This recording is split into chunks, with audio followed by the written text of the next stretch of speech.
Hello everyone, I am Dr. Alok Agrawal and I will be preparing a series of lecture on course Basic Mechanical Engineering having course code BT203. So the main content of this video lecture will be the syllabus as per RGPB University, Madhya Pradesh. In this series of video lecture, we'll be discussing about the basic mechanical engineering that is be in the syllabus of RGPV University of first year. In that, the group B will study this subject in semester 1 and group A will study this subject in semester 2. So I will be using both English and Hindi language so that it will be easily understood by all the listeners, all the students of first year. Okay, so I will be dealing with this subject. So in the first lecture, we'll be discussing about the scheme. What is the scheme in RGPV of this subject? Then we will be discuss the syllabus of this course. Then we will see what are the important books or the books that I have referred for making the lecture for you. And after that, we will see the introduction part of unit 1 of this course. Okay, so ये हमारी scheme है. This code of the subject is BT203 and the name of the subject is Basic Mechanical Engineering. In short, we called it as a BME. This subject consists of theory and practical. इसमें theory और practical दोनों ही हैं.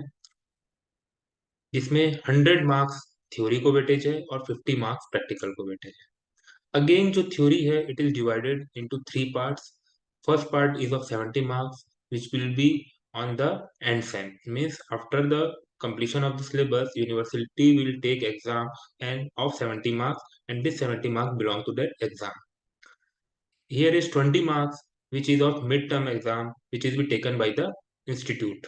Okay, so there will be a two midsem 1 and midsem 2, and the average of the two midsem is converted into 20 marks, and you will get 20 marks out of those mid semester examination. 10 marks is assigned to the assignment and quiz. Whatever assignment you will get, the teacher will give you the assignment, or he will or she will take the quiz, and 10 marks will be allotted to that. So in total, जो हमारा theory है, it will be of 100 marks. Again, there will be a 50 marks practical. This 50 marks is further divided into 30 and 20 marks. 30 marks, it is an end-sem practical exam, and 20 marks will be on the basis of your performance and your lab record work during the classes in semester. So in total, there is a weightage of 150 marks to this subject. Again, it is divided into 3 lectures and 2 practicals, and the credit point given to this course is 4. Next, let us move into the syllabus.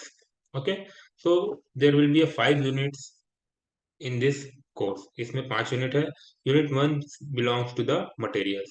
इसमें हम mainly materials के बारे में पढ़ेंगे and we will focus on the engineering materials. इसमें हम classification पढ़ेंगे और डिफरेंट टाइप्स ऑफ मटेरियल्स जो हमारे को काम में आता है. बेसिकली जो सबसे ज्यादा काम में आने वाला है मटेरियल, उसके बारे में हम डिटेल में देखेंगे. अलग अलग टाइप के मटेरियल्स देखेंगे, उनकी प्रॉपर्टीज देखेंगे, मैकेनिकल प्रॉपर्टीज, और जब उन मटेरियल में लोड लगता है तो वो किस तरह से बिहेव करते हैं, वो भी हम यहाँ पे देखेंगे. Next, unit 2, it is divided into 2 parts. पहला पार्ट जो है वो मेजरमेंट से है. तो इसमें हम देखेंगे कि मेजरमेंट क्या होता है, जो जो कौन कौन सी एरर्स होती है मेजरमेंट में, वो हम देखेंगे. और जो प्रॉपर्टीज जो हमको बहुत ज़्यादा इंपॉर्टेंट होती है, जैसे कि टेम्परेचर, प्रेशर, वेलोसिटी, फ्लो, जो कि हमारे इंजीनियरिंग एप्लीकेशन में हमेशा हमको पता होना चाहिए, तो उनको हम मेजर कैसे करें, वो हम देखेंगे. उसके बाद हम कुछ इंस्ट्रूमेंट देखेंगे, that is vernier calliper, micrometer, dial gauge, ये slip gauge, sine bar and combination sets. तो इन सब का यूज देखेंगे कि किस तरह से मेजर करते हैं और क्या क्या चीजें ये मेजर कर सकते हैं. नेक्स्ट, जो सेकेंड यूनिट का दूसरा पार्ट है, दैट इज प्रोडक्शन इंजीनियरिंग. इसमें हम बहुत सारे इंपॉर्टेंट प्रोसेस देखेंगे जो कि इंडस्ट्रीज में यूज होता है, जैसे कि कास्टिंग, कारपेंट्री, वेल्डिंग. और उसके बाद we will see the two important machines of which is very much important in the life of mechanical engineer, that is lathe and drilling machine. हम ये भी देखेंगे कि उनमें से क्या क्या ऑपरेशन हो सकते हैं और उनकी वर्किंग कैसी होती है. Okay. Third unit is fluids. We will see कि व्हाट इज फ्लूइड. फ्लूइड की प्रॉपर्टीज देखेंगे जैसे कि प्रेशर, वेलोसिटी, डेंसिटी, विस्कोसिटी.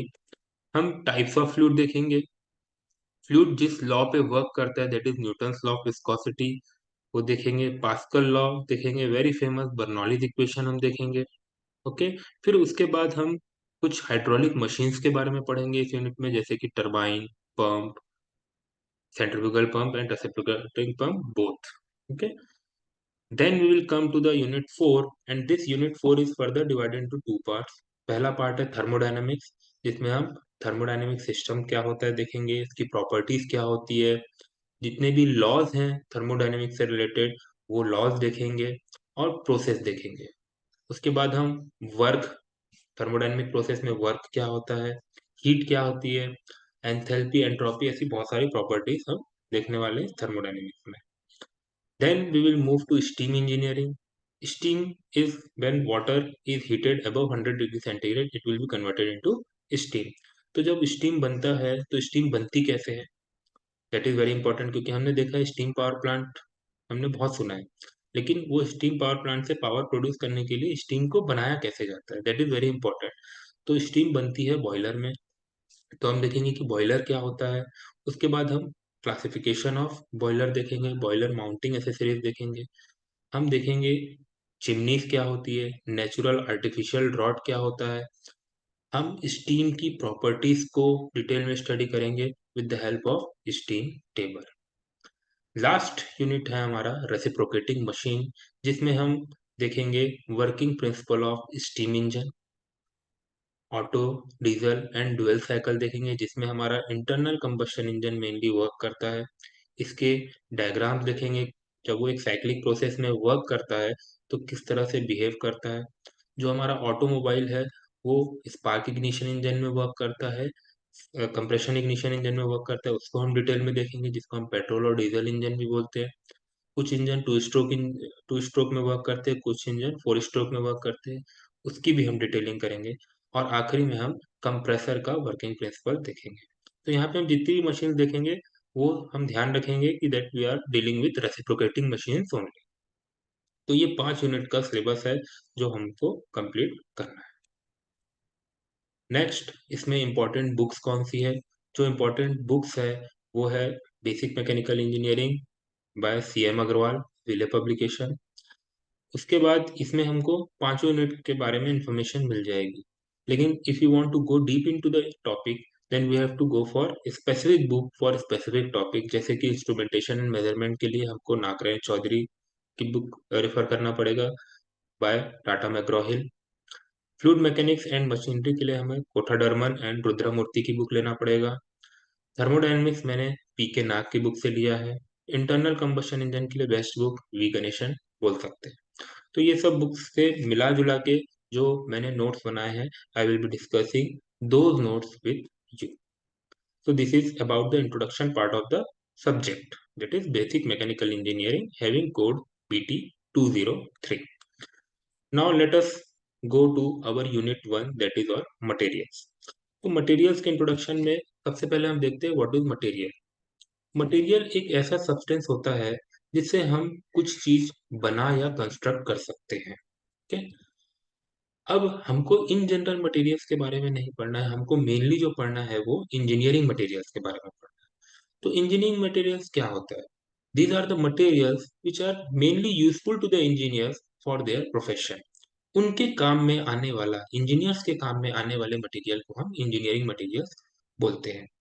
अब इंजीनियरिंग मटेरियल्स का यूज क्या है.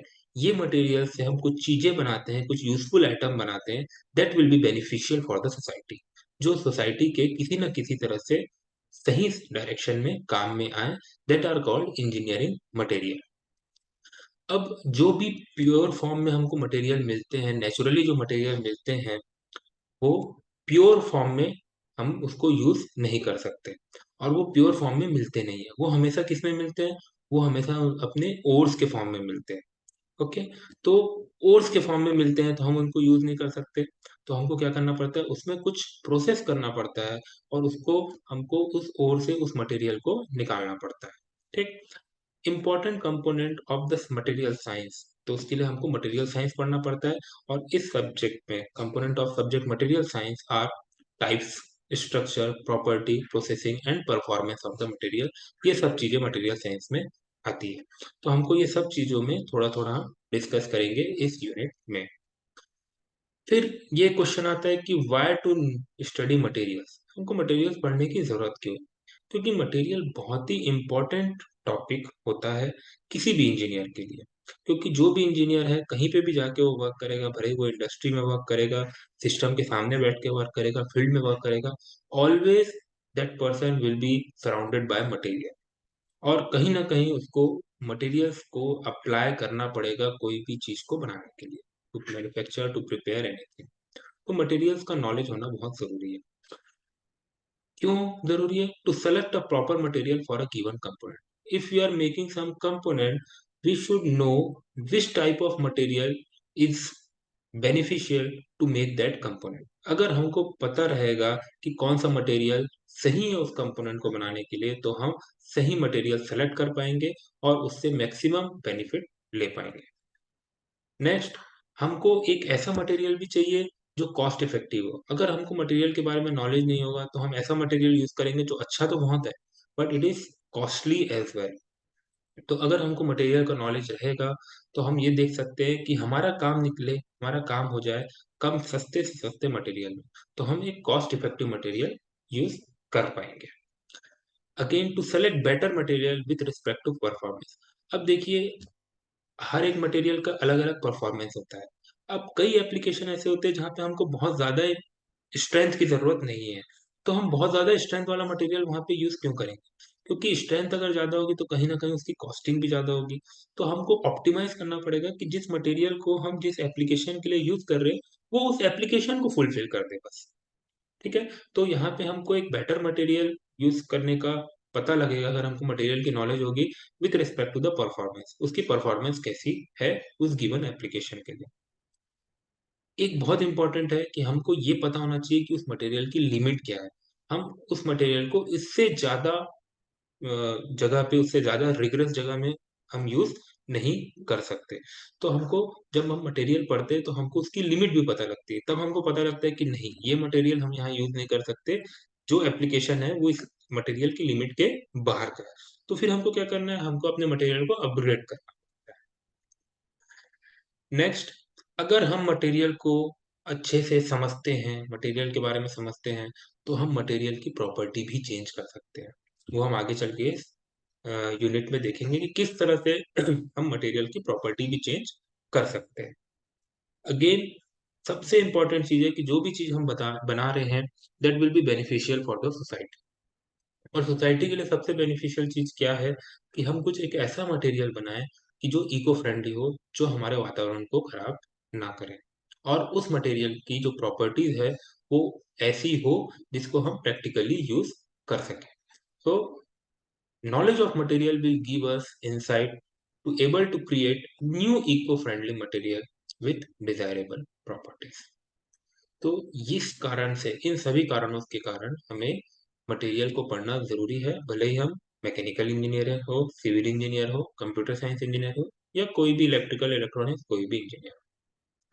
तो इस वीडियो के लिए इतना ही। नेक्स्ट वीडियो में हम देखेंगे कि हम इंजीनियरिंग मटेरियल को क्लासिफाई कैसे करते हैं। Thank you.